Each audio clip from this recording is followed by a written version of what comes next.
Hi everyone, thanks for joining us. This is a live stream GameDiviner, and I'm joined by Raging Papist and Starius. We are going to try to cover a lot of ground today and try to be a little more focused than most other streams. We're going to try to get into a little bit of social justice and pretty much the ethics debate and social justice debate, as well as an overall picture of what is the culture war that we're facing in terms of us as gamers into GamerGate, and maybe like give a little bit of an overview. I think sometimes having a 10,000-foot view will actually help people, because I think we're too much in the weeds most of the time to really get a good picture of where we're going and why there's so much contention over this issue. I mean, just in the last week, I've heard like Sargon streams and a few other streams where people are jumping on saying, no, we have to cleanse away all the social justice warriors because they're the real problem, and you're losing focus because ethics is just only one side battle, and it's a lot of really silly things going on. So I figured I might as well throw my 2 cents in and hopefully help some people. Mhm. I mean, what do you guys think about some of the stuff that's going on with that? I say burn them all. It seems like too simple of an answer, to be honest. Yeah.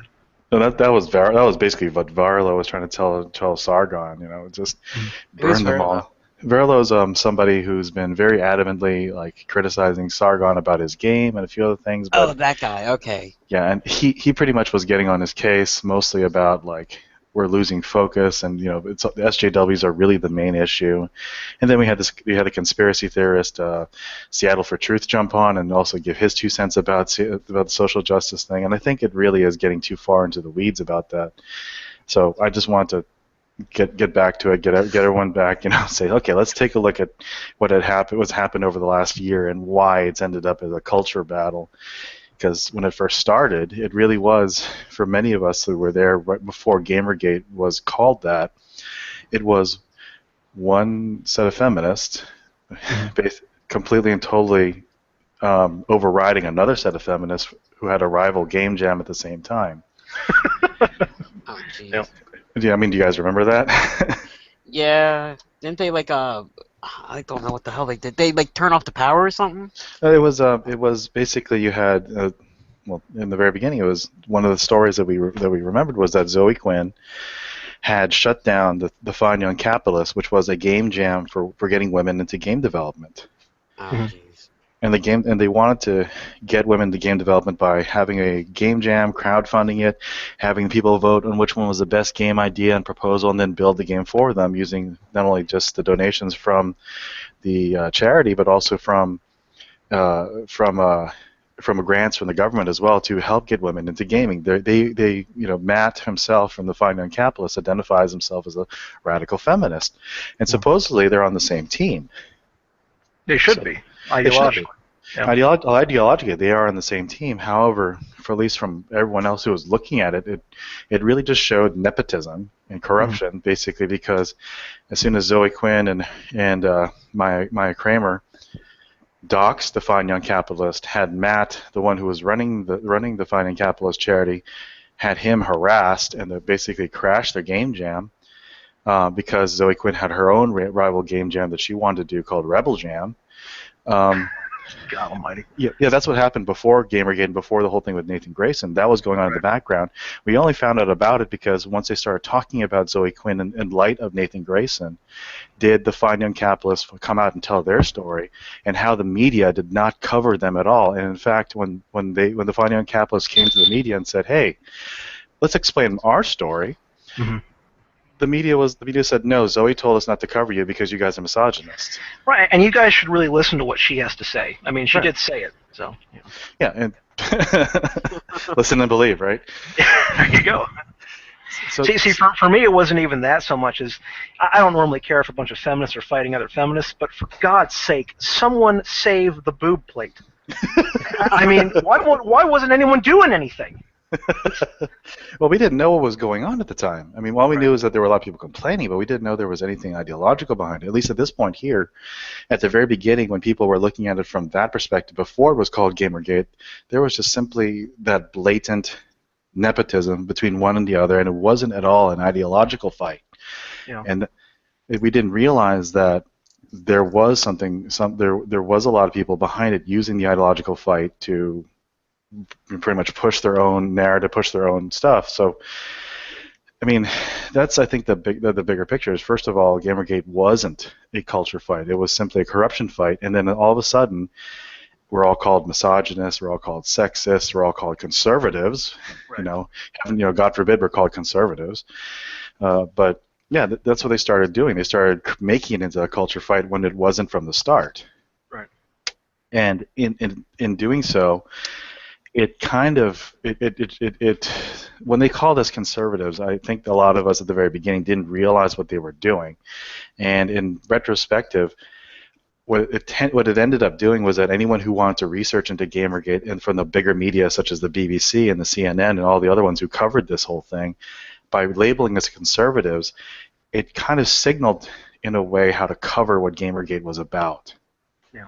So a lot of people who didn't do their research, I don't think it's a conspiracy so much as lazy journalism and ideological journalism and confirmation bias, and the reporters who just repeated the story from the bigger outlets are like, oh, it's just a bunch of conservatives, so we're going to cover it this way, without researching. And I think that's what it ended up being. And Yellow journalism, basically. Yeah. And the fact that they're always under so much pressure, they have to move so much time, they relied on the experts who themselves were indicted in the corruption scandal. Okay, let's rely on the experts. Well, Leigh Alexander is going to brief the BBC on this, is what the email said. Well, they're relying on an expert. That's a great expert, yeah. Yeah, and that's really the main thing. We didn't realize it was an ideological fight until much, much later. So at least from the perspective of GamerGate, and a lot of people who came into GamerGate early, it was just simply an ethical problem. Right. It wasn't ideological. We funded a feminist group such as the Finance Capitalists because everyone supports getting more women in gaming, getting more games out there. Everyone wants more games. Yeah, I like games. Yeah, and unfortunately, that's where the battle lines were drawn, at least first, and then they made it into a culture fight.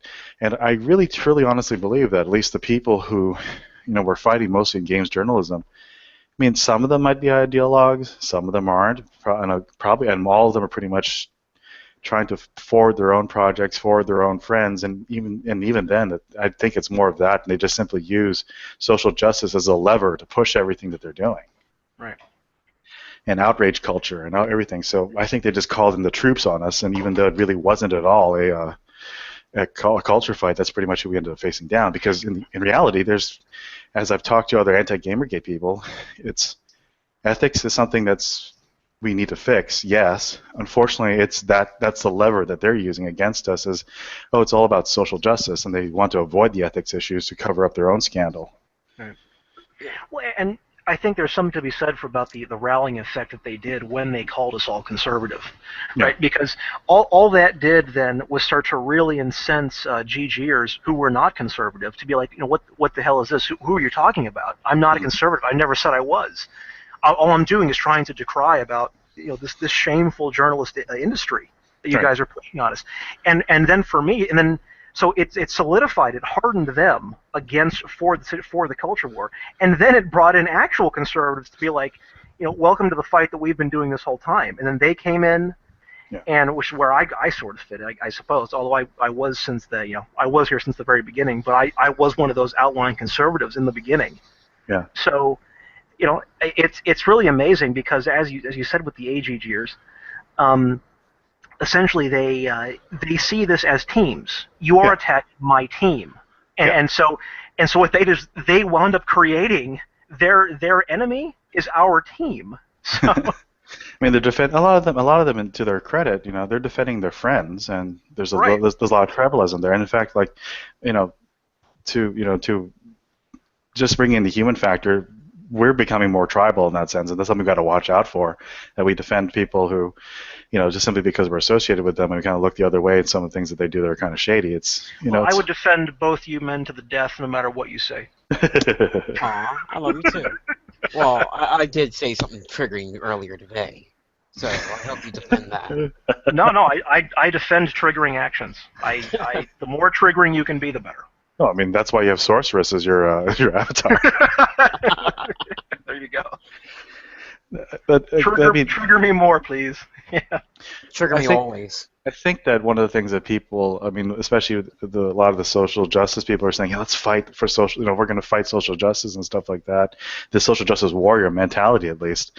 It's And a lot of people are balking at that, which I don't disagree with, because it is a much larger fight than I think they realize what it is. In fact, Varela, for instance, is he's saying, let's fight the social justice fight. Mm-hmm. It's huge. We're facing something. I mean, this is the perspective I was putting on Twitter just before I came on and got into a couple little arguments about, is that the fight against the social justice, radical feminism, all that put together is several decades worth of structure. Well, yeah, this is. Yeah, I've been trying to say, on my channel that this is the long fight. You are in for the long haul here, because Right. you have now embraced the culture war that is going on in Western civilization right now. Mm-hmm. So it's taking off to being more than just video games, and I think that's where a lot of people are starting to spin their wheels, because they now feel themselves compelled to fight, be a part of this culture war, but that now they're trying to link it back to the gaming, and how did this all come to pass? Where do I stand now? Like, what the hell is going on here? Yeah. So, I mean, from the perspective of like being a Catholic, and one of the things when I was becoming a Catholic was learning a little bit of the history, at least in the last 50 years, about why in the world the Catholic Church is in such a horrible shape. Yeah. And one of the things I discovered, at least in coming to the Catholic Church, is that radical feminists had started coming in around the 50s. Right, the end of that was the whole infiltration with the. Yeah, and I mean, like, how big it is and how widespread it is. It isn't everywhere, but at least it's big enough and deep enough that it causes a huge amount of distress to the church. A lot of seminaries are pretty much having a hard time bringing people in. It grew so severe. It grew so powerful within the church that they could actually start looking at dogma and doctrine and start correcting it to what they want for their political ends. That's how bad it got. And in fact, just even today with my kids, I'm bringing them to Sunday school, and I see them using the language of social justice with a lot of things they're trying to teach my kids. Right. It's very dangerous. Yeah. Well, can you give us an example? I mean, like, for instance, instead of talking about like doctrine and what we believe in terms of Catholics, it's talking more about, this is about this social justice cause and that social justice cause, and these things. It sort of obfuscates what the core doctrines of Christianity, and starts talking more about activism as opposed to belief from the doctrine is basically you love people because they were made in the image of God, and that you are loved by God and should love others. And that's the root. That's the doctrine. Unfortunately, they obfuscate that, and they start talking about all sorts of activism, environmentalism, and all sorts of things. Sort of liberation theology. I mean, like, these things are good things to do, but right. In terms of religious, if you're just sitting there, and that's the thing I get really frustrated. If I'm sitting my kids there and all they're being told is be nice to everyone, I'm like, why am I wasting their time? Yeah. I mean, you can get that anywhere. Be nice to anyone. You can teach that anywhere. So that's basically what Catholic education system is for most kids are nowadays, and that's how watered down it is. But in terms of the social justice fight, just to get to the bigger picture, it's that. Right. The social justice fight is like that. That's the 50s. Then we have, Professor Christina Hoff Sommers telling us her fights was in the 70s and 80s and 90s with academia and how they've infiltrated academia, and we know how much they are entrenched in journalism, and they have also Hollywood behind them in terms of the whole facade. Right. It's just to make you believe that this is normal. This is just the norm now for our society. This is how you treat people. This is how you act. And basically, decade by decade, conservatives are being pushed back and be able to do anything. And right now, conservatives are pretty much relegated to Fox News, which everyone hates, and daytime radio. Not real news. Not real news anymore. And then you have daytime talk shows, which is all punditry, and a lot of. It's not just the conservatives, though. I mean, even just like the regular left people that are not so far left are being pushed away too. Well, now it's eating itself, because basically the trajectory I'm saying is we got to fix the world, so we'll start with the seminaries and academia. Okay, we've solved. A lot of feminism has solved a lot of issues in terms of those things, and workplace. They've done a lot of improvement, which in many ways is good. But they're getting to the point where okay, it's not good enough yet. Now that we control these centers, we need to start controlling people's imaginations. So we're going to do it in sci-fi. We're going to do it in movies and Hollywood, and finally now it's come to video games, and all of us are like, wait a minute. Now, take what you just said right there. We want to control their imagination. We need to. We've already taken control of the physical aspects of their life, but that's not enough. Now we need their soul, is essentially what we need to do, so that they can't think otherwise. And that is a truly horrifying prospect, that they will change the fiction that you consume, specifically so that you literally don't know how else to think. You guys know what this is all leading up to, right? What do you It's mean? it's not just that their end goal is to control entertainment industry in a whole. Their end goal is to control the government, and through taking over the entertainment industry, but they are basically getting rid of their ridicule. Anybody that sits there and questions them, because you're not allowed to question them anymore, because well, they're all indoctrinated right in there, deep rooted into your entertainment industry. The industry, like the comedians, they would have sat there and been mocking them, pointing out like flaws in their beliefs here and there, but it's gone. I mean, it will be gone because there are comedians that are afraid to even speak up about like transgender issues, let's just say, because that was brought up earlier today by V. Like Troy Baker making an off the wall off color comment, and all of a sudden he's run off Twitter because he's considered transphobic because I've just heard that there's an enormous list of now comedians that are, but I mean like big name comedians that are just saying, I'm not going to do anything on college campuses anymore. They're all dens of progressivism and PC culture. So Chris Rock, Seinfeld. Yep. I think they're. It started with Seinfeld. Chappelle. I know that Chappelle got. He was kind of racked recently.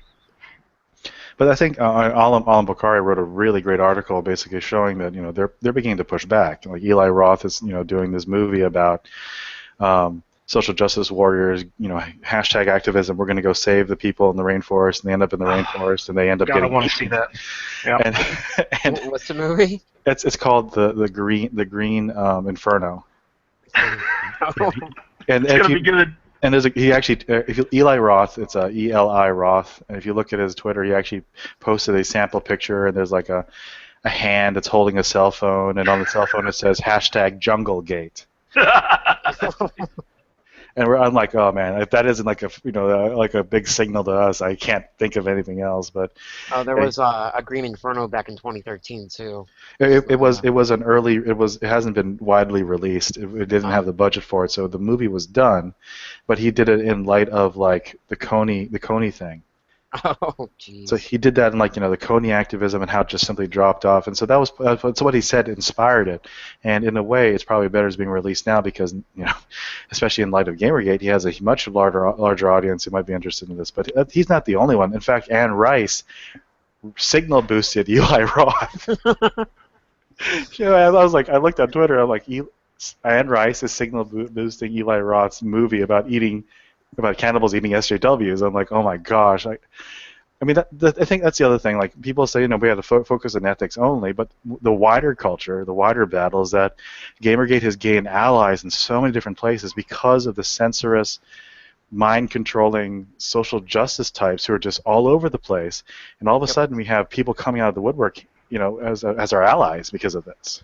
You either fight against the cultural Marxists or you stand idly by as the totalitarianism asserts its dominion. Yeah, and as the progressive left gets further and further left, it's starting to eat its own. So, hello? I think. Sorry about that. Wait, having issues. Oh, I'm here. I'm good. Yay. Okay. Yeah, I mean, so at least from the perspective of the social justice thing, a lot of people are not prepared for a much larger fight, and in fact, I see a lot of people are pretty much exhausted. They really want to have a clean win in ethics, and I think that at least in the next month, we have at least a forum to air out some of these issues to the wider press in the airplay, as far as how they respond to all the data we can give them and the people who are willing to talk to them and tell our story to them. I think that it's really at that point on the onus of the journalist to say, okay, we hear you. I want to know more and see what's really going on here, to check a lot of the problems that are in this industry to maybe report on it on their newspapers. So I think there's a lot of potential for outreach, at least in SPJ Airplay, to show there's these issues, and in a way, have a good month in August to really celebrate our culture as gamers. I think that's something we should also do, is in August really make it our month as gamers to say, hey, we're here, we're having fun, we're gonna say thank you to all our developers, say thank you to all the voice actors and all the talented people who make our games and artists and everything.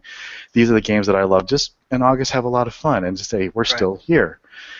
And not only that, I think really we could change the culture in our own way and show the culture that we really love games and that's all about that. It's not about this outrage. It's all about the love of our game and the love of our media, and that we all share it together. It doesn't matter our religion or not religion or political event. This is about having fun and where we can all be kids again. That's true. Even though as much as I despise current BioWare, I should take time out of my day to thank Jennifer Hale for... Oh, God, I love her. I love her. Oh, I mean, FemShep's best Shep. Yeah. I agree. Mark Mirror just, especially Mass Effect 1, he didn't know what he was doing, man. But, Hale always nails it.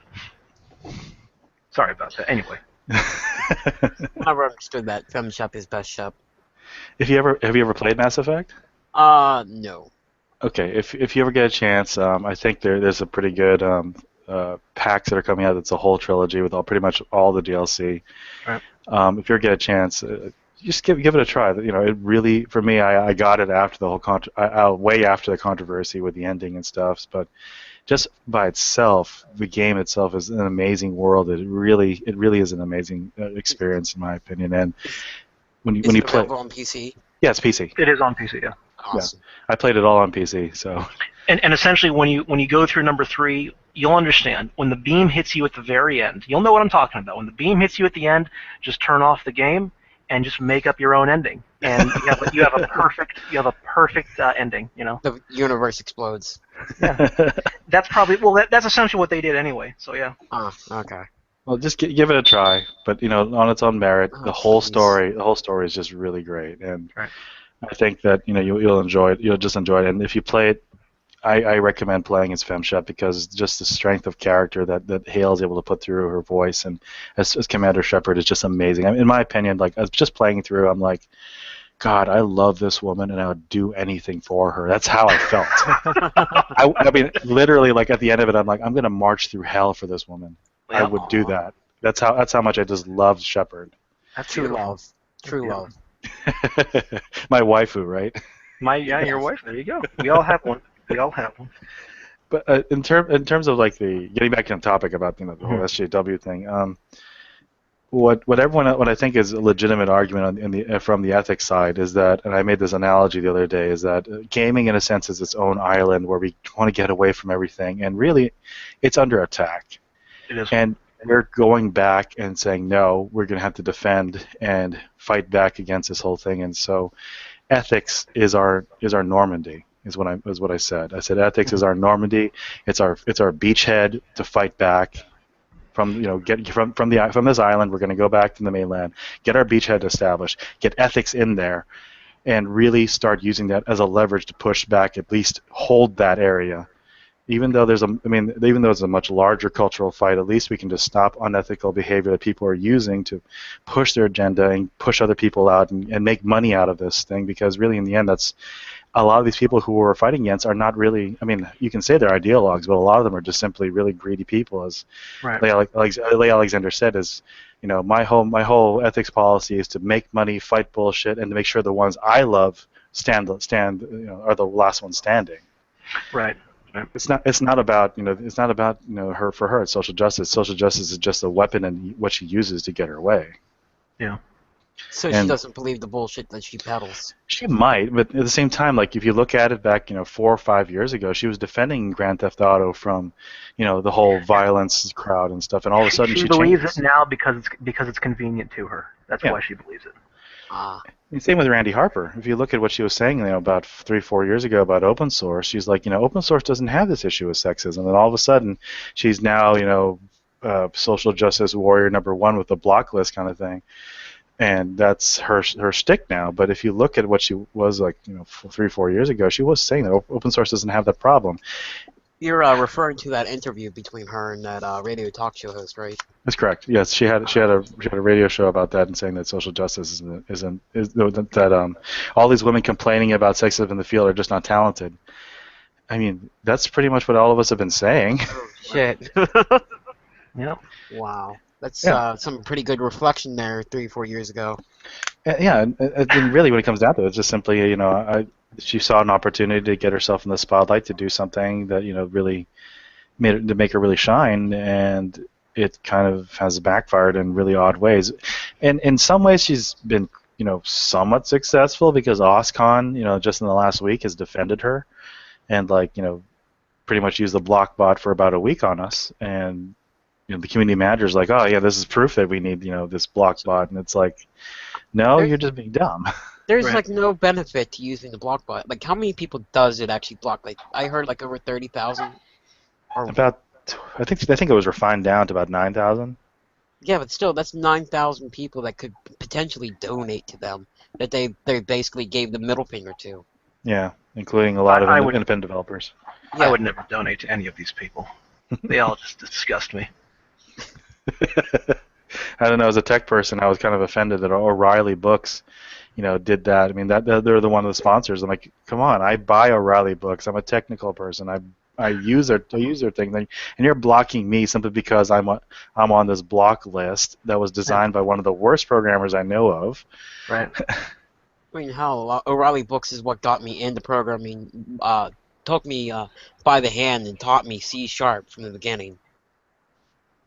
Guys, I can't see the chat log or anything like that or any of the comments. I'm watching it. They're basically chattering away with each other. Okay, is there anything in there that we might need to address or any questions that someone might have brought up with? Let me overview it. You guys go on. I'll Okay. overview it. Okay, thanks. I mean, that's probably a good thing. Thank you. Yeah, I don't look at the chat, so. Okay. But at least I just wanted to put it out there that ethics really is our beachhead. And for a lot of people who've joined GamerGate, that really was the start and beginning for many of them, and I don't blame them. And I think the people who are simply just coming around saying, we have the bigger fight to do and want to get other people to do that fight, if they're not interested in it, it's fine. And I think it is a good marker just to solidify the industry. I mean, it's hard enough to get a whole set of new independent developers, to get new developers started, to get new media that we can trust, who's ethical started, and that we build a culture around them, and to really rebuild the culture and the trust between us and the industry. That's a huge thing we have to do already, and just that beachhead built on those ethical grounds is going to be a lot of work in itself. The wider culture is a much, much bigger battle. And Right. that I think I really wanted to get into, like, the structure of this, because as I said on a couple of the streams, and I'll say it here so that my audience can know about it, is that I believe that fighting social justice is not going to be about fighting facts or about fighting with evidence, which is something we have that strengthens our argument. Mhm. But in the end, it actually is a religious fight. Right. And that's what I believe social justice is in the end. It's a religion and an ideology. And even though you can give them all the facts and you can give them all the information that they're wrong, it comes down to a change of heart. It comes down to really a religious That's conversion. Very true. Well, Yes. actually, Escape. Oh wait, no. Just David just brought up a good point. He sat there and said GamerGate as a group doesn't have a bigger fight, but I think it's natural for people to want to move on from move on from gaming to the larger cultural fight. Mm-hmm. And I agree, because it has some sort of it has a lot of crossover.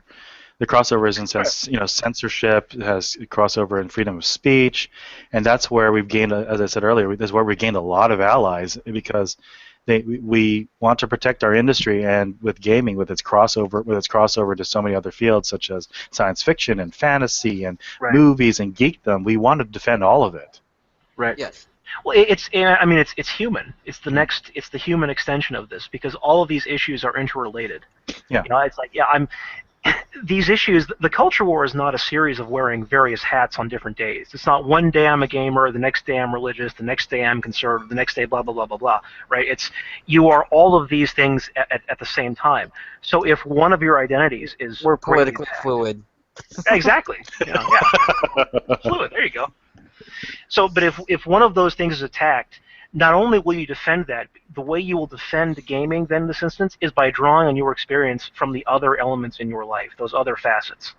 Mhm. So naturally, and whenever other people see that who aren't necessarily gamers, but they see where you're coming from, they'll say, that's just like me. They can empathize with that, and they will say, let's fight this together. Like the Reddit revolt, and there were some people I saw who were like, I just want to defend my freedom of speech. I think that the CEO's the wrong person, not handling things really well, and I'm called a misogynist. Now I understand GamerGate. Right, exactly, yeah. All right, next comment was from Am Totally a Human, Not a Dog.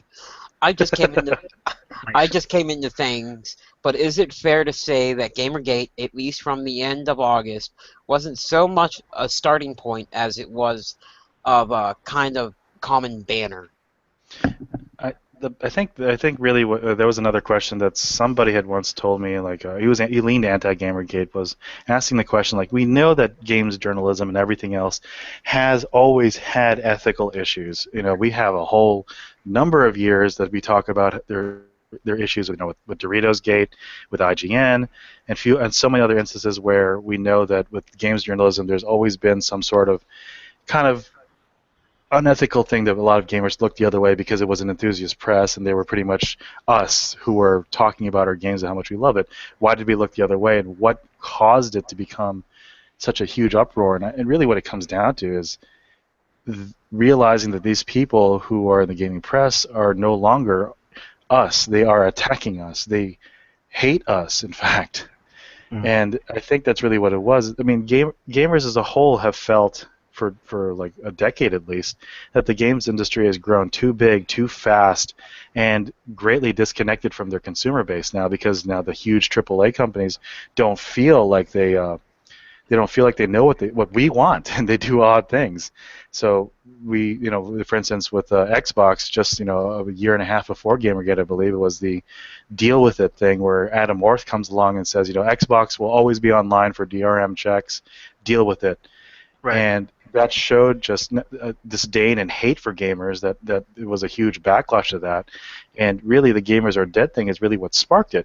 It drew us together because now we know that the gaming press not only just simply flaunt the fact that they are unethical, but that they hate us as a consumer base. And they look down upon us, and they we felt for years that the greater AAA industry treats us like cash cows, treats us like that with our money they're owed our money. They won't listen to us, and now all of a sudden they say, your identity no longer matters. Right, we are But a we're well still to entitled to your money.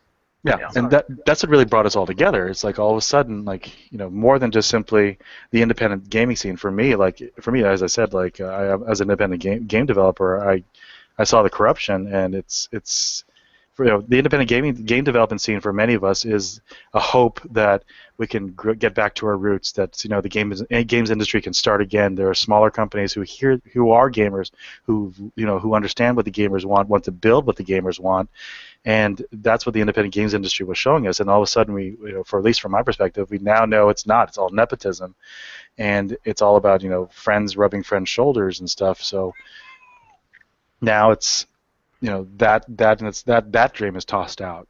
So what do we have now? And I'll say, even I'll make a brief comparison with Hollywood. I'll say that if anyone's seen the Terminator Genesis film, look at some of the tweets that Arnold Schwarzenegger made about the movie. Regardless of how you feel about that movie, whether it was a good movie or a bad, I'd say it was mediocre. I do think that he had the right mentality going into that film, because when people comment and they say, why did you do this movie? He said, well, for a long time I've felt that I want sort of Terminator to be resuscitated for this audience. So my role in this movie was I just wanted to do something for the fans, for the people that grew up with Terminator. Now, that's a heartfelt thing. Whether the movie was good or not, that is a positive mentality. That's something you want to see actors bring to Hollywood. What were the developers saying about their own games to the gamers that were purchasing them? They didn't give two shits about how you think. What do you think about the game? Just buy it. Buy it and buy our season pass and DLC and all of it. and hey, we'll see you when Part 2 comes out next 2 years. I mean, that's all it was, you know. And we as gamers, we wanted more because we invest ourselves into these games. When you role play a game, when you start living these things, when you're standing on the beach at Normandy in Medal of Honor, you are sharing a piece of yourself essentially with these games, and so they're meaningful to you on a personal basis. Mm-hmm. So getting slapped that way from the very people that are making these games or publishing them at the very least, that actually hurt people. Yeah, So and I think that's the thing about gaming is that it's not simply just us watching. right, We don't watch these games; we live them. right, that's true. We experienced them. Yeah. All right. I have a new comment from Chelsea Volkenberger. Says GamerGate as a group cannot forget our allies in comics, tabletop in general, and general science, and etc. And Yeah, we that's a good can't. point. We can't. We have allies. We can't forget. We're fighting all this together. And I think people are saying hashtag dilution and stuff like that. Now, in the end, we have so much work to do. Even after if we don't use a GamerGate hashtag, we have a lot of rebuilding to do. Right. In terms of like our industry, for our new developers, independent developers, AAA developers. I think actually that's the really great thing also is that we're connecting with a lot of AAA developers, especially on Twitter, and we have developers coming to us for help. Yeah. So I think that it's a huge opportunity. I think that next month, a lot of us want to start a hashtag celebrate gaming, and I will keep saying that. Do whatever you can to connect with all the people you really love and the games that you love, and do that. I think that's more important now, and I think that we, especially the gamers in GamerGate, need to be the ones who lead the charge to say thank you, to defend our developers, to really be there for them. We're in the sense that vanguard, Mm-hmm. and it's so easy to complain, and that's very easy to do. But the things that really make a difference, even just one thank you, or even a huge difference to a lot of people. And one of the amazing things I remember hearing at the very beginning of GamerGate was there was a stream. It had a developer by the name of Gwen Lily Knight and a few others who were there talking about how games saved their lives. Yeah. Like they were in a dark place, and really just playing a couple video games every now and then really just reminded them that there is hope, and you just need to grind through this.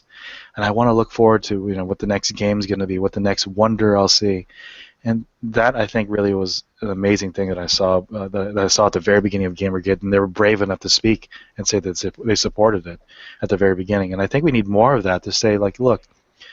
Games are more than just simply a fun pastime for a lot of us. It really is something that really makes a huge difference in our lives.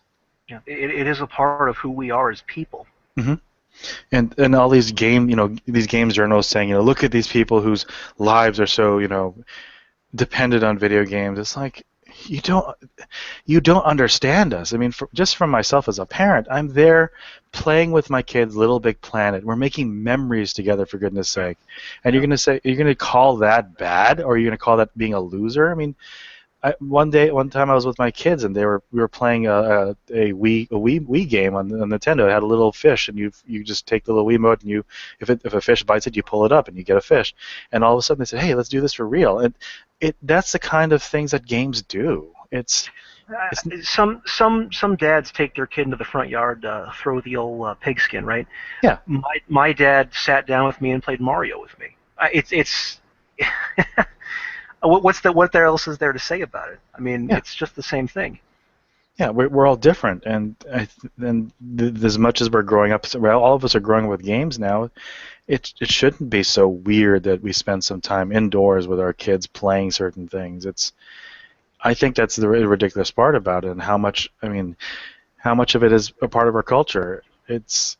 It's just ridiculous to think that these people who we call our journalists, the people who supposedly are the elites, who speak for gamers and are the go-between between us and the industry, at least they were, and now everyone's looking at them as ridiculous as they are.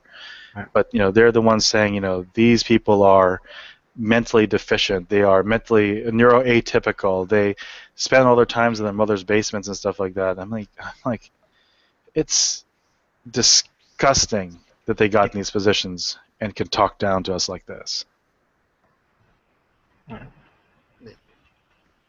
Especially since I'm in my wheelchair, I can't really do as many things as people do. So games has really been there for me when I've had, well, depression because of that crap. And it just really saved me, like you said, saved me from that dark place and kept me more or less distracted. And I've made a lot of friends, real life and internet life, through gaming, especially online gaming. Hell, 3 of my best friends I met online, and now I know actually live in my area, Wow. and we hang out basically once a month, twice a month, something like that. So yeah, sitting there saying that we're all assholes is real bullshit. But anyways, I have another comment. I think it was a rebuttal to that Chelsea comment, that Chelsea Valkenberger. From Just David, he sat there and said, "That's getting into tribalism as well, though. We're not obligated to help them. They have their own reasons to get into this fight." Oh, their reasons are pretty much censorship at this point. Yeah. I mean, all of us fear it, and all of us don't like it, and all of us are seeing it in every front. So, I don't think that self-interest in that sense is a bad thing. Well, yeah, I mean, I think everybody has their own fights, and if you guys can ally for a cause, then why not? I mean, take a hand when you can. Yeah, exactly. All right. A new comment from Chelsea is our safe spaces are being taken over too. Conventions are being filled with feminism, and the like. Hobby shops are getting infected. Look at what's going on with the Magic the Gathering hobby at the moment. If I remember correctly, I mean, at least with conventions, there is some pushback. I mean, the way that a lot of people would use the defense is, I don't feel safe, and that has a lot of power. That has a lot of power with people, I think. And Yeah. you know, if someone doesn't feel safe coming to your event, that was used in GamerX, and that hurt a lot of LGBT who are pro GamerGate, because you know, to say that this is not a safe space because of some staff in GamerX who lean pro GamerGate and want ethical reforms is really it's really terrible to do that to people. Are there pro GamerGate people within GamerX? You Yes, serious? that's what they said. They said in the very initial tweets of GamerX, they were trying to be neutral because they said that there were pro GamerGate staff members there. And what was tweeted back at them is that if you have pro GamerGate staff, I will not feel safe at your convention. Oh, What? No reason, just because they're part of GamerGate. That's it. That's right. That's what their reasoning was, and it was led by the one of the people who I was really upset at, who was leading a charge at, was actually Christine Love. Actually, she's one of the game developers who are part of that indie clique who control that, who have a lot of friends in the games industry, and Patricia Hernandez herself has written many articles about Christine Love without disclosing their former relationship. You know, to my regret, Christine Love is very talented. And I actually did a video earlier about her, was it the Social Justice Power Fantasy? I did a video about her and her game, because how you judge games and stuff such as that. But getting beside the point, GamerX really did say they wanted to stay neutral on it, but they didn't allow the neutral ground. They didn't want to allow the neutral ground. They threatened to boycott because they did not feel safe, quote unquote. And unfortunately, that's a horrible, horrible weapon to use on people. So I do agree that yes, there is that larger fight in terms of convention space, and especially with the honey badgers being thrown out of Calgary Expo. Oh But God, that was such bullshit. Yeah, that was absolutely catastrophic. It's just pure censorship. No answer ifs or buts about it, to be honest. we have a banner that says anti-censorship, and we'll throw them out. To listen to people defend it, it's really amazing. I mean, especially when I remember I got into a Twitter argument with a certain BioWare writer, and I said, "Hey, don't be afraid of a different point of view." And oh man, he let me have it pretty hard. But he was just throwing out talking points, just talking points, because I'm like, so So really, but nothing that they did is what you're saying they did. What was so harmful about their speech? Because they didn't say anything vitriolic. So what you're saying is you fear them talking. That's your fear. That's their harassment. Is that they had the gall to open their mouth, and that was, I just found that particularly terrifying. I think that's a good segue into like the structure of actual what I see about social justice and how it quote unquote resembles a religion in a sense. Because Well, I actually have one more comment before. yeah, sure. From Nodoka Hanamura. GamerGate has truly come in a long way from our beginnings. Goes to show gamers are soldiers in a sense. They can handle stress and challenges and diffuse said challenges easily. Do you not agree? Oh, 100%. I mean, Of course.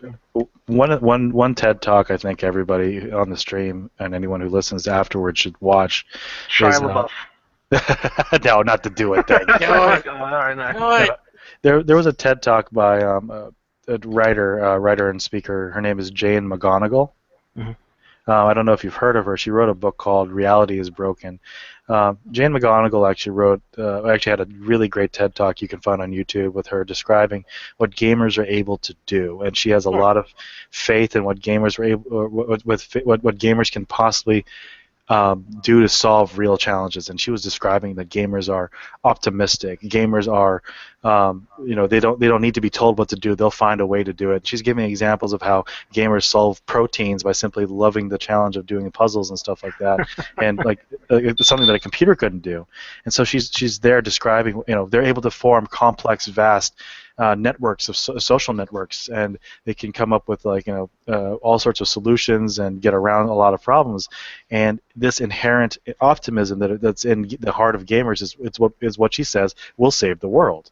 Mm-hmm. And she says that gamers, that her prescription for a better tomorrow is not to play less games, but to play more games.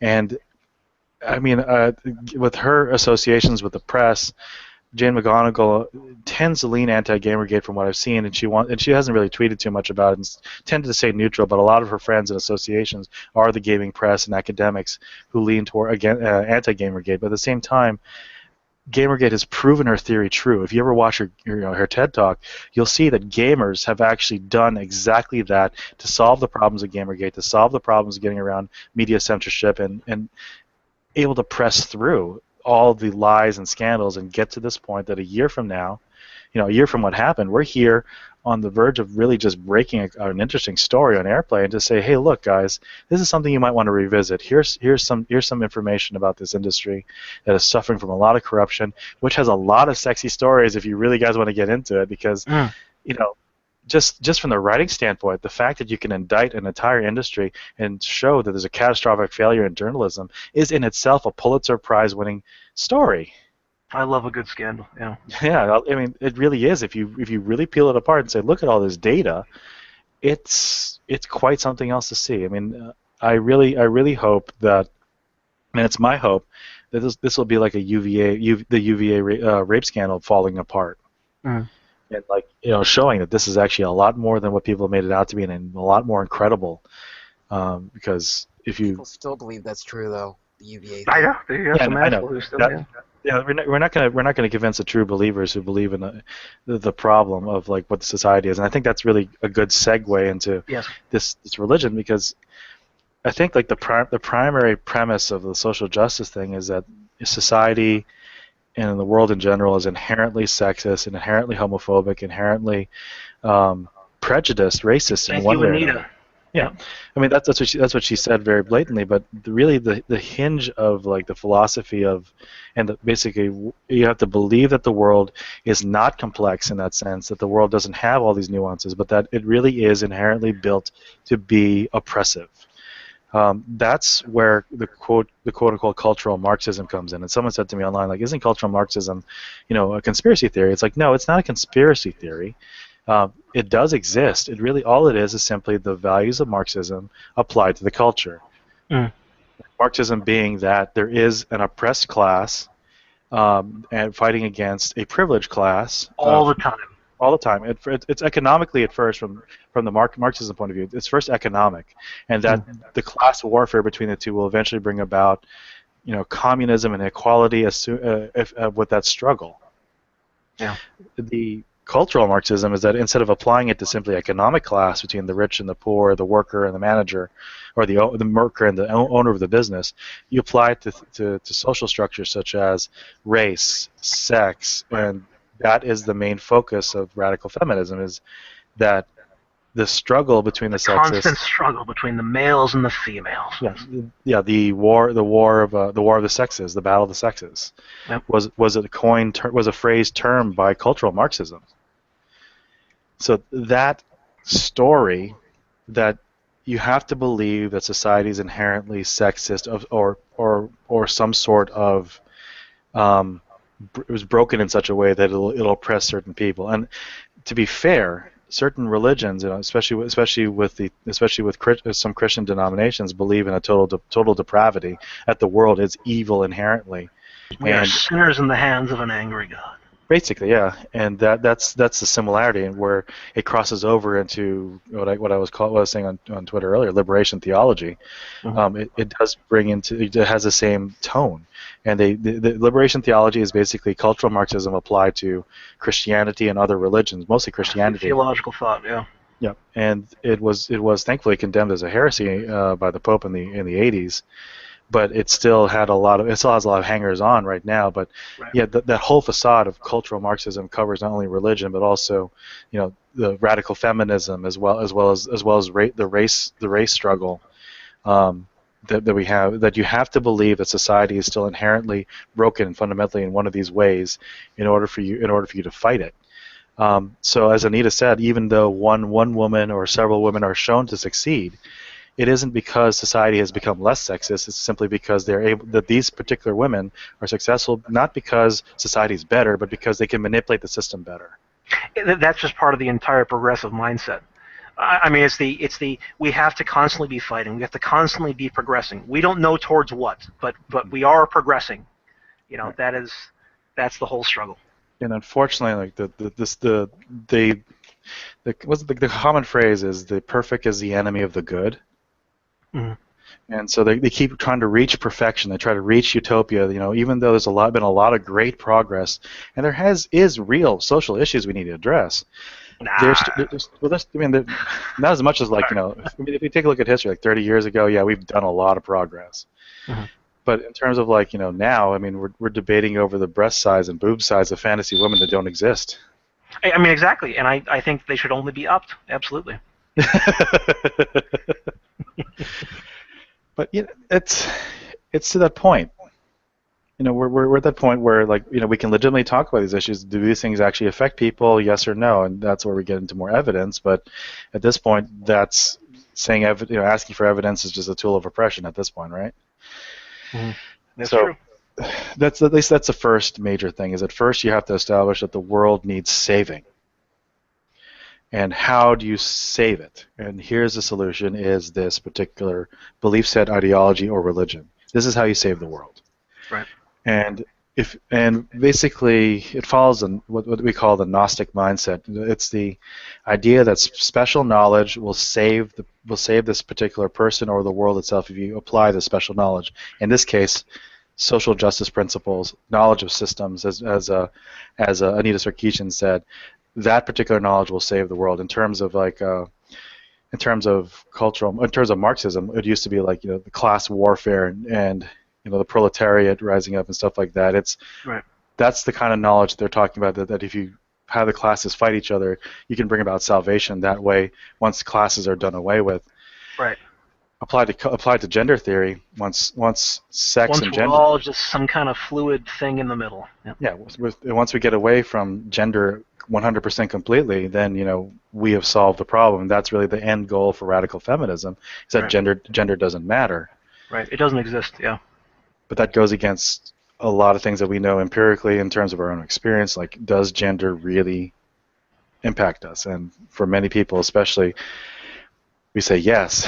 With LGBT, even with LGBT, right. It's like, yeah, I don't like just this person. I like this particular gender. I'm attracted to a particular gender because gender does matter. So it kind of eats itself after a while.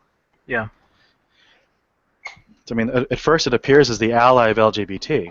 But then later on, you know, So as that's a ruse, absolutely. Yeah. yeah, that's where a lot of poor people, you know, a lot of poor people, especially in GamerGate, are starting to get attacked because they're like, you know, no, for instance, one particular person was telling me that, you know, as a lesbian, she likes looking at pretty girls, and social justice people will go after her saying, you're just using the male gaze on women, and it's like, Right. she's a woman looking at other women she's attracted to, and she's being accused of using the male gaze.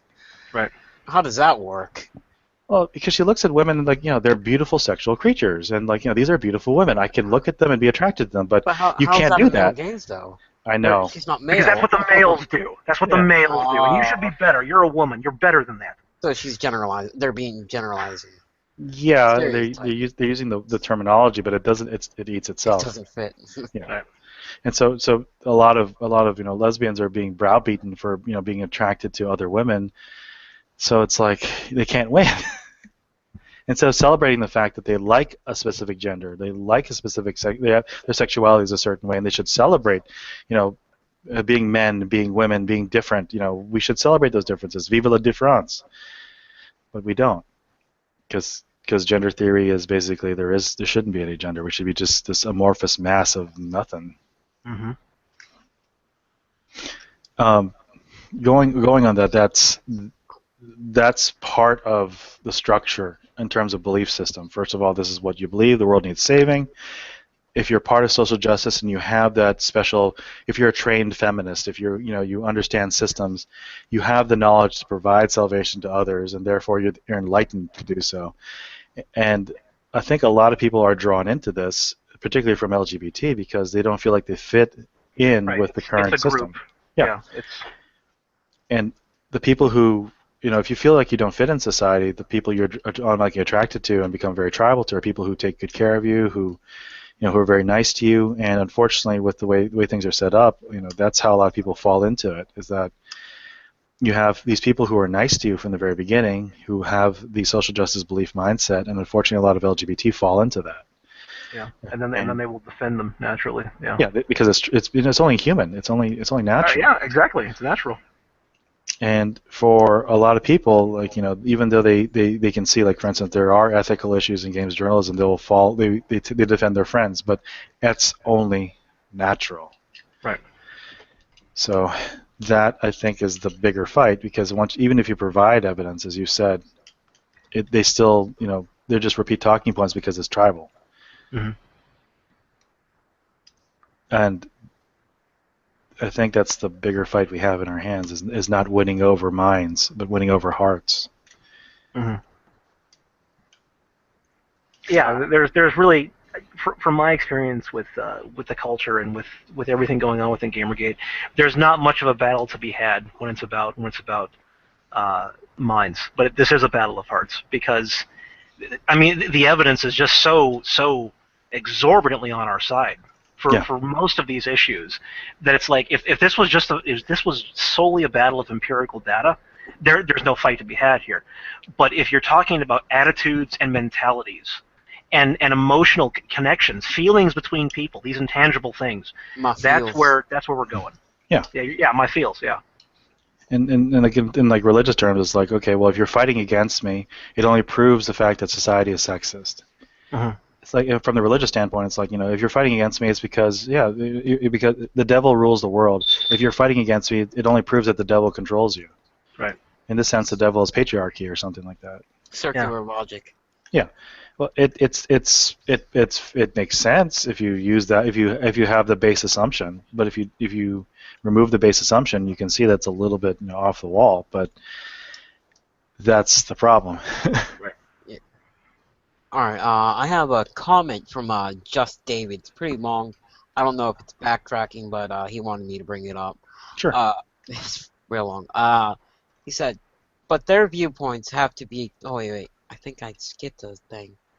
Holy shit. Yeah, no, I don't think I'm skipping. Alright, but their viewpoints have to be exposed to try and keep people from buying it into their improving society bullshit. Skipping down, Someone comes in spouting about equality, seeming to challenge inequality, then rises in status and power, and once there, indulges within their own biases. Then you have a cognitive dissonance issue with the people who helped them get into the position as well, as well as the people who won't speak up because. Oh wait, then you have a copy of the. All right, yeah, as well as the people who won't speak up because they believe the ideologue's viewpoint is held by the majority and by the virtue of their position. Sorry, I think I might have messed that up. So like they say, or authorities say, or so and so says. Yes. Right. Like So essentially, like they use this as a platform for power because it feels good and it feels right and it sounds good to them until all of a sudden they have smashed those things and are now in power.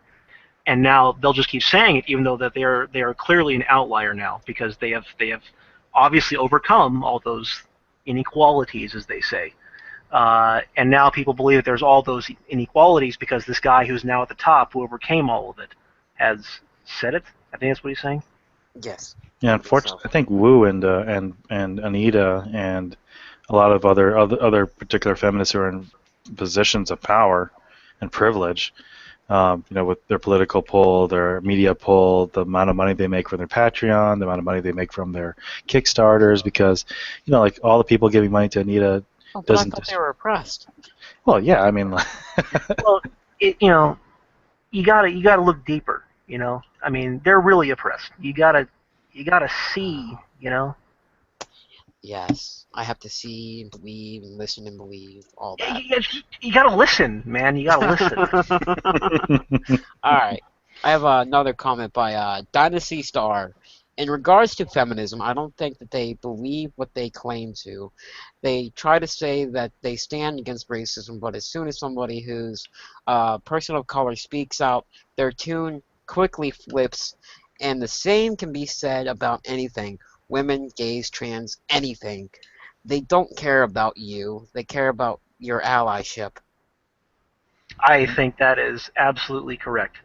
They care about your allyship. That's what they want. They want numbers on their side. And they don't care how they need to sell you an idea. They just want you to suck it down and stand with them. Yeah, I don't think they actually even have the numbers when you really come down to it, because, in a sense, gamers are the types who are like, we're going to let this go by because we have our own things that are going on. Most people in the world are too busy with their own drama, trying to make money, trying to survive, trying to feed their kids, trying to play their video games. But it's gotten to the point where these people are so loud and obnoxious that even gamers themselves are mobilizing against them. I mean, I think this is a great point to bring up Not Your Shield and how they are people of color that just have the complete wrong thing, but they will not push that social justice agenda for them. So they're white. They're what was it called? Sorry for the language, but they've been called house niggers before. They've been called slaves to the white man type of thing. Right. Oh shit! Am I supposed to be watching my language? I'm sorry, man. I don't know. But with women, they're gender traders, right? Or LGBT, they're gender traders. Yeah, I mean, I think for conservatives have seen this a lot more, where they find a lot of interesting like doublethink on that. For instance, and not everyone likes Sarah Palin, but hell, a lot of even conservatives don't like her as much anymore. But like when they started doing porn movies of her and stuff like that, and making fun of it in Hollywood, it was okay in the progressive side. Sure. But then now we have porn stars doing porn videos of Anita Sarkeesian just for mockery, and all of a sudden that's by progressive. That's too much. It's like, why is that too much? I mean, shouldn't anyone be above reproach? But no. Their side, yeah. Nobody's beyond mockery, and if they are, then you have a totalitarianistic government. Look, the problem that you guys are both running into is that the plebs deserve your disdain and mockery, and I think that's really where we need to be going. I think all these sexist plebs that just don't understand the way the world works, and we're going to enlighten them. Whether they want it or not, we will drag them kicking and screaming into our glorious future. So rally, my friends. Let's do this. Let's accuse them all of misogyny. Hell yeah. Sounds like fun. It'll be a gay old time. Oh, jeez.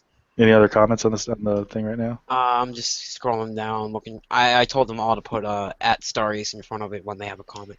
All right, another one from Haduka Hanamura. I talked with my friend Andy on Twitter about this, and he said Kill la Kill was a feminist target, and in all actuality, it's actually empowering women, which begs the question, where the hell? Okay, here we go. Where the hell do the feminist and social justice people want to be in a positive light? Or does it reinforce my belief that they just want ammunition for their bullshit cannon the size of a SOLG? I don't know what SOLG is. SOLG. Mm, I think honestly, like they contradict themselves a lot in terms of like what they want to empower. For instance, the whole slut walk thing, and I get to wear whatever I want to wear. Right. Yet at the same time, they'll, You're not supposed to be, aroused on these slut walks when I'm wearing nothing. yeah.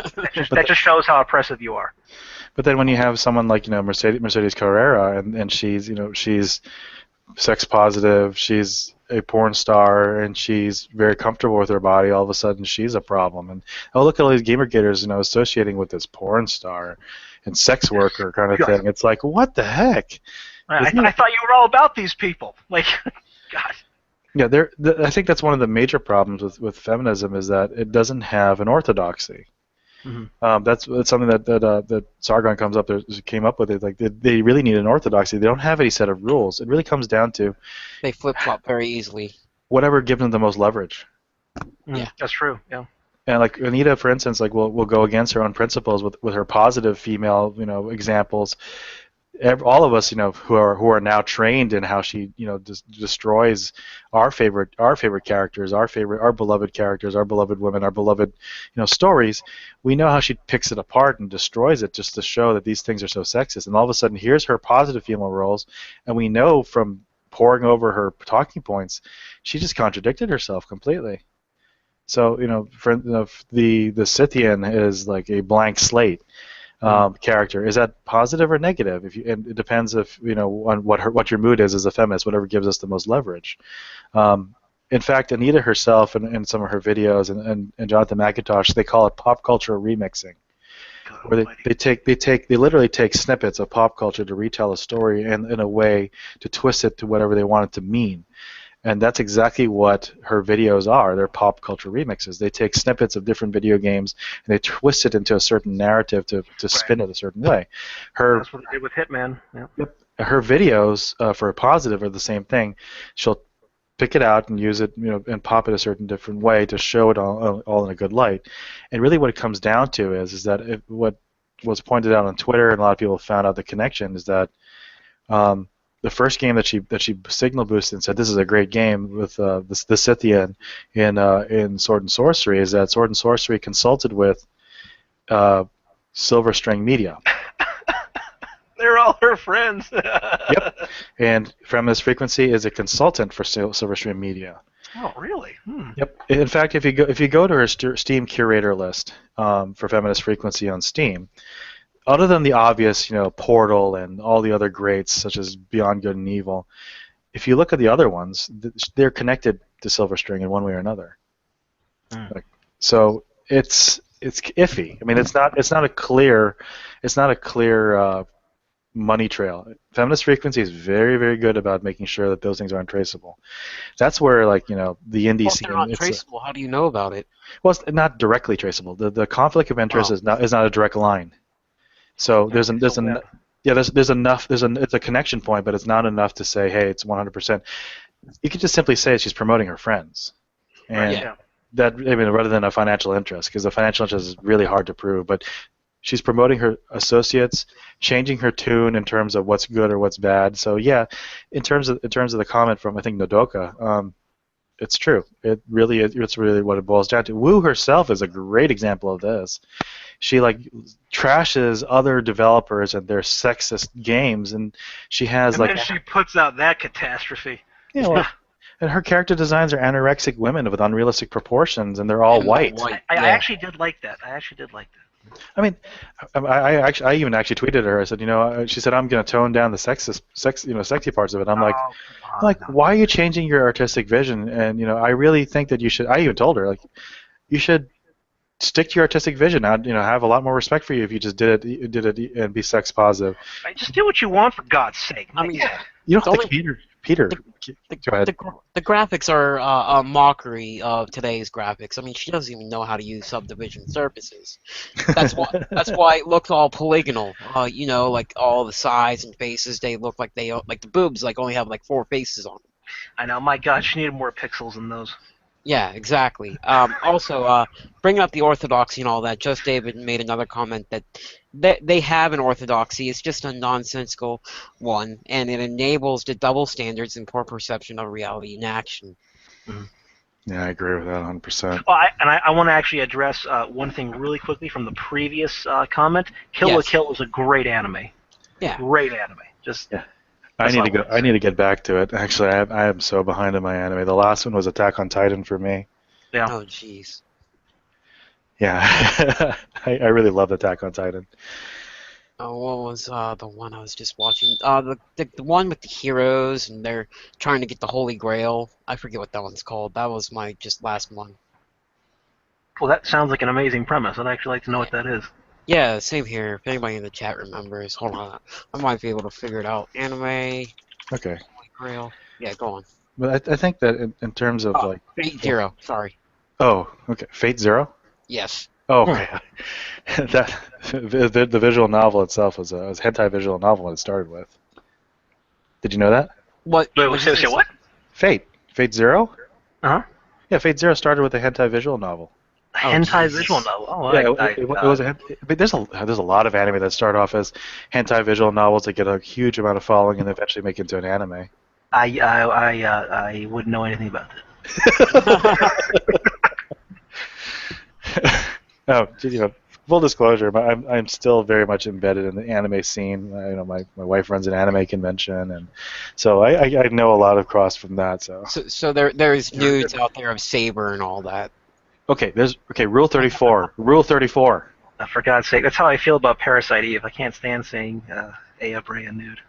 Oh, there's a direct comment to you, GameDiviner, by Naduka Hanamura. I just finished Nagama earlier yesterday. I mean, I don't know. Can you spell it? Uh, damn it, chat. You're moving too fast for me. Hold on. Okay. Negama, Negima. I don't know what it spells. Negima. I think that has that. I believe that was a manga, or it also became an anime about I think magic. I believe. Oh, okay.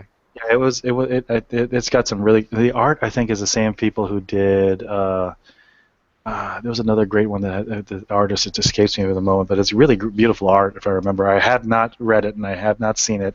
I would love to, but most of this time I ended up just watching kids shows, and all my free time at night is taken up by like either trying to make a game, trying to do games, or talk to you guys in the middle of the night, right? So that's why I always have these videos in the middle of the nights, because it's really my only free time to do stuff. So Yeah. yeah. So you're like a full-time dad and all that. Yeah. Full-time dad, full-time worker. Try to do game development and try to save the world with GamerGate, right? Yeah, absolutely. One fight at a time. Nothing like slacktivism behind a keyboard. Oh, it feels so good to be a slacktivist. Oh man, it's a good feeling. Well, the dank it's all for the dank memes, guys. I can't. I am so addicted. The jokes that everyone makes every single day is why I can't get away from Twitter, because it's just so damn funny. Yeah. Oh, there was another question about anime for you. Are you an L supporter or a Kira supporter? I forget what that anime's called. Crap. Do you know what they're talking about? Unfortunately, I do not. So I can't say I'm one or the other. It's one of those like maybe I need to recuse myself, otherwise I'll start a flame war about this one. No, but I really don't know what it's about. So I need to. Death Note. That's it. Death Note. No, I have not seen Death Note. Okay. I've only seen parts of Death Note. I couldn't get into it. Yeah, neither could I. I mean, I watched it, but I don't really remember anything. And Yeah, I am really far behind. Most of the anime I know is like just barely out of 2000s and like earlier. So I'm more of the old school type stuff. So whenever I make It's about Dragon Ball Z and Sailor Moon. Come on, guys. I remember the year that Sailor Moon came out. I said, "Mark my words. As soon as Sailor Moon comes out, the demographics of anime conventions are going to switch from 35-year-old male to 14-year-old girl," and I was right. After Sailor Moon came out, anime conventions completely turned around. It was like now it's all about all young girls and stuff like that. So it's kind of weird. So that was a huge game changer. So I'm never going to put down Sailor Moon for that. Anyway, I think we thread drifted quite a bit, but Yeah. I think it might be good to start closing this down. But Oh wait, I have another question by Dynasty Star. sure. Yes, that's a great question. Yes. What? No. If you could red pill any single SJW, like Ian Miles Chong was converted, who would you pick and why? I mean, who person? Yeah, person. Just like Ian Miles Chong changed from SJW to basically Red pill. us. Yeah, red Red pill. pillar. Yeah. If there was someone I could red pill from the other side. Yes, a single person. And what?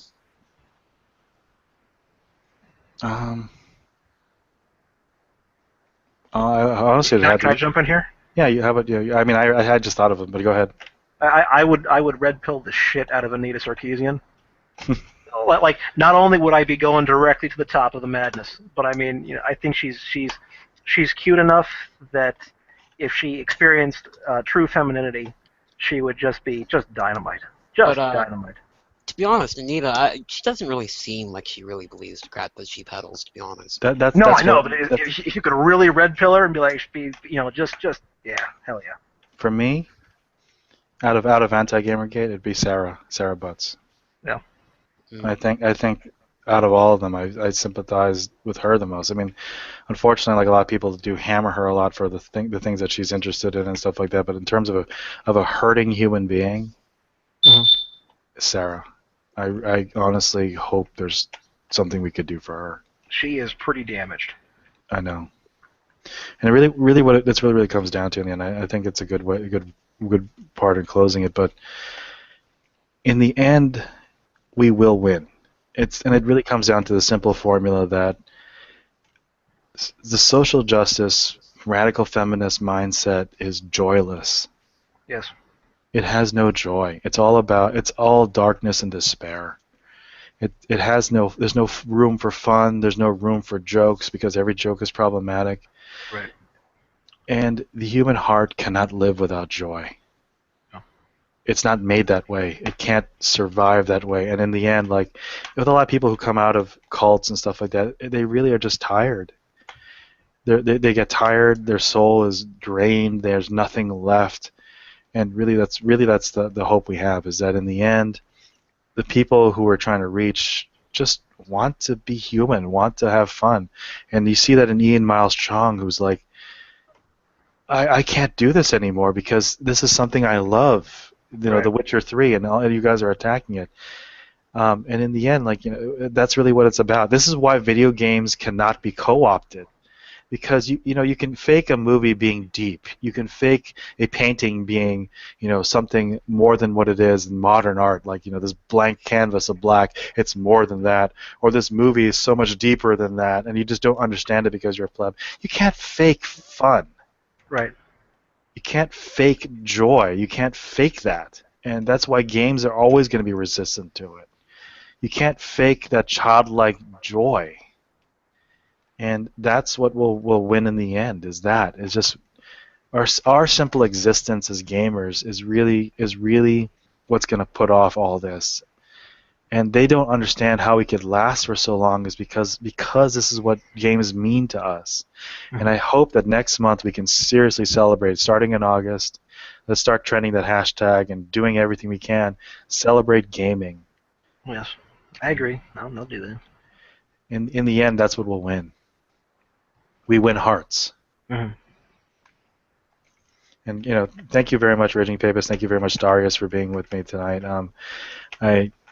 I really had a great time, and I think having three of you is actually making it a lot easier, because, especially you, Starius, I'm very glad because you can actually handle the comments and on stream. Yes, I always have to ignore. Thank you. Oh, I can't stand doing that. So. I'm just doing it. It's great audience participation too, because we have a great audience with lots of great comments. So thank you for curating through it and really bringing it out. Yeah.